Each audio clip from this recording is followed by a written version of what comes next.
कृण्वन्तो विश्वमार्यं कृण्वन्तो। महाभारत का युद्ध प्रकार।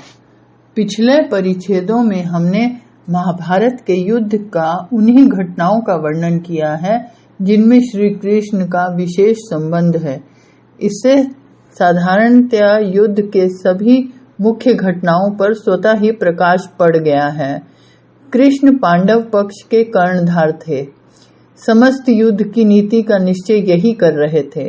फिर मुख्य योद्धा के सारथी होने से युद्ध की सभी प्रधान घटनाओं में इनका क्रियात्मक रूप से हाथ भी था।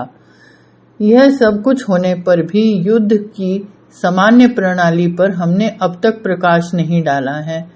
प्रत्येक पक्ष में कितने योद्धा थे, उनकी युद्ध सामग्री क्या थी, समर भूमि को युद्ध के लिए कैसे तैयार किया गया, सैनिकों को व्यूहों में कैसे बांटा गया, युद्ध के नियम क्या निश्चित हुए, इन बातों का युद्ध के मुख्य नायक के जीवन से संबंध तो है ही, उस समय की युद्ध नीति पर भी इन बातों का वर्णन से विशेष प्रकाश पड़ेगा।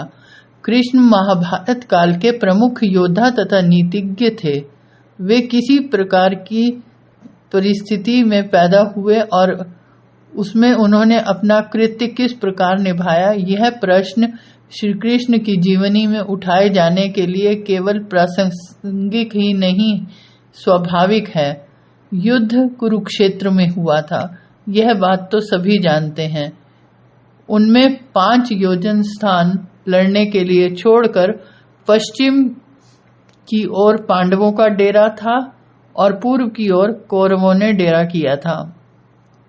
युधिष्ठिर ने समसिनग्ध लकड़ी और घास से परिपूर्ण भूमि अपने शिविर के लिए चुनी थी। शमशान, देव मंदिर, ऋषियों के आश्रम और तीर्थ छोड़ दिए गए थे। उन दिनों युद्ध में इन स्थानों को छोड़ देने का ही नियम था। राजा शाल्व ने भी द्वारका पर चढ़ाई करते समय इस नियम का पालन किया था। श्री कृष्ण ने अर्जुन को साथ लेकर सारी भूमि का चक्कर लगाया। धृष्टद्युम्न और सात्विकी ने सारी छावनी को मापा। हिरण्यवती नदी के किनारे घाट आदि बनवाकर सैनिकों का आवास कराया गया। श्री कृष्ण ने वहां परिखा खुदवा कर एक गुप्त सेना आवश्यकता के अवसर के लिए सुरक्षित करवा दिया था। प्रत्येक राजा की छावनी अलग अलग थी। श्री कृष्ण सबको लकड़ी, भोज्य पेय आदि सब दिलवा रहे थे। चतुर शिल्पी और वैद्य उपकरणों सहित नियत किए गए थे। युद्ध की सब सामग्री पर्याप्त राशि में हरेक के पास पहुंचाई गई। हाथी कवच पहने लोहे के पहाड़ से प्रतीत हो रहे थे। शास्त्र फेंकने के बड़े बड़े यंत्र विद्यमान थे। यही अवस्था कौरवों की छावनी की भी थी। लिखा है, दुर्योधन ने समर भूमि में एक नया हस्तिनापुर बसा लिया था। दोनों पक्षों के राजा अपने पूरे परिवारों के सहित आए थे। कोष, रत्न, धन, धान्य सब उपस्थित था।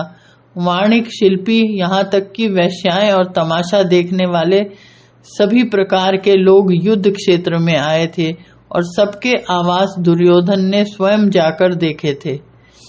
युधिष्ठिर ने अलग अलग संज्ञाएं निश्चित कर सबको बना दिया था। इन संकेतों का कहने वाला स्वपक्षीय समझा जाएगा। प्रमुख लड़ाकों की पहचान उनके रथ, घोड़ों के रंग, ध्वजा, शंख की ध्वनि आदि से होती थी। भीष्म का छत्र, कमान, घोड़े और ध्वजा सभी श्वेत थे। द्रोण के घोड़े लाल रंग के थे। युधिष्ठिर के छत्र, दंड हाथी दांत का और रथ सोने का था, उस पर रत्न जड़े हुए थे। कौरवों की सेना में 11 अक्षौणी और पांडवों की सेना में 7 अक्षौणी सेना थी।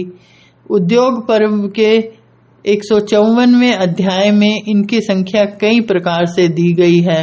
22वें श्लोक में एक रथ के साथ 10 हाथी, 100 घोड़े, 1000 पुरुष ऐसी गणना भी दी गई है।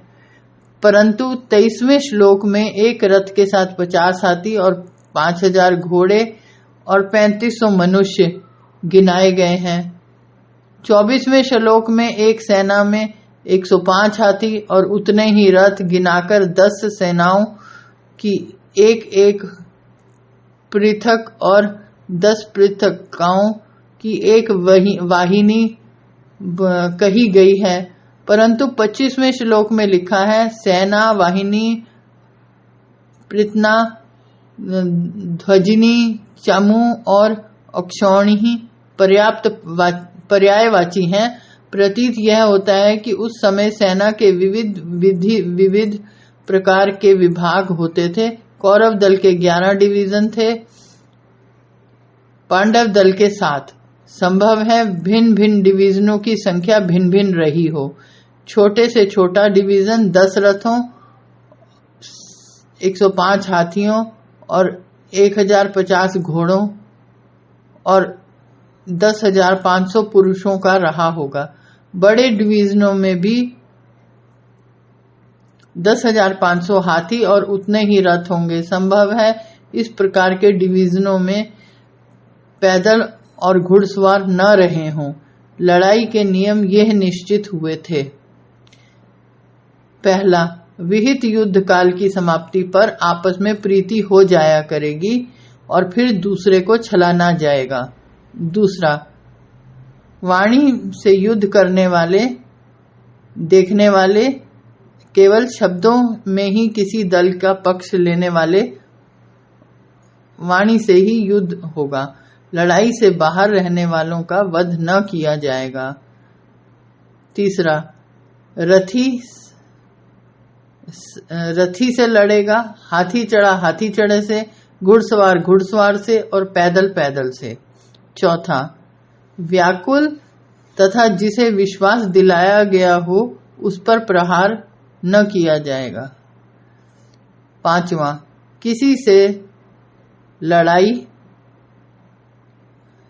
कर रहे और विमुख हुए शास्त्र रहित तथा कवचहीन का वध न किया जाएगा। छठा, सूतों धुरी पर खड़े हुए शस्त्र निर्माताओं, भेरी तथा शंख बजाने वालों पर प्रहार न किया जाएगा।